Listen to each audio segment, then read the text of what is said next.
Welcome to Dansplaining the Bible. In this episode, we're going to do an exercise in understanding figures of speech. It says in Mark 15, verse 37, that he gave up the ghost. That proves the Romans didn't kill him. It's a figure of speech. In the King James Version of the Bible, in Mark 15:37, it says, "And Jesus cried with a loud voice and gave up the ghost." Some people interpret this literally, and they say that this proves that the Romans did not kill Jesus. They say that this phrase tells us something unique and specific about Jesus' death that doesn't apply to anyone else. The problem with this is a figure of speech. It's an English figure of speech that is used to translate a Greek figure of speech. In the Greek, it says, the word-for-word English translation is, "And Jesus, having uttered a cry, loud, expired." The word literally means to exhale. This is a Greek figure of speech that refers to a person's dying breath, and it just means that he died.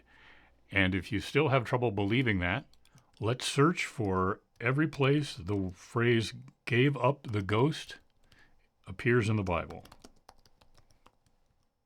Mark 15:37 says that Jesus cried with a loud voice and gave up the ghost. Mark 15:39 says he gave up the ghost.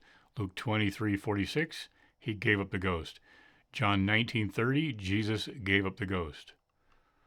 But in Acts 5:5, Ananias gave up the ghost when he was struck dead for lying to the Holy Spirit. In Acts 12:23, Herod gave up the ghost after he was eaten of worms.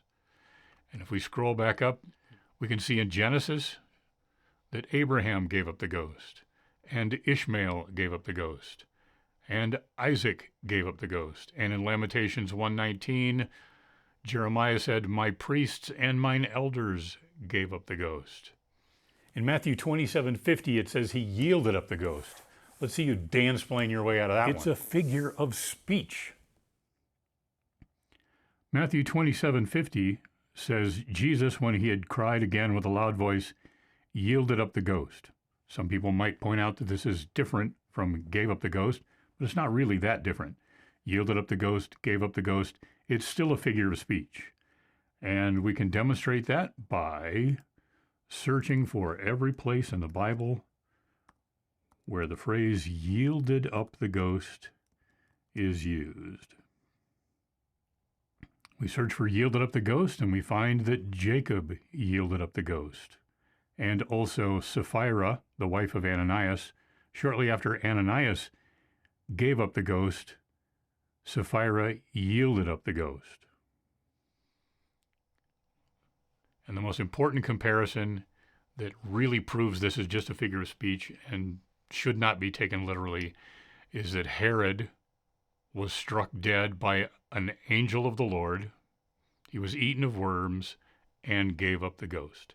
So gave up the ghost is just a figure of speech. That's all it is, and it just means that he died. There's something else I need to tell you. If you're one of the first 10,000 subscribers to my channel, and you click the like button, and you leave a comment, I believe that that will result in the natural release of a small dose of endorphins into your brain, and you will feel happier. This statement has not been evaluated by the Food and Drug Administration. This product is not intended to diagnose, treat, cure, or prevent any disease.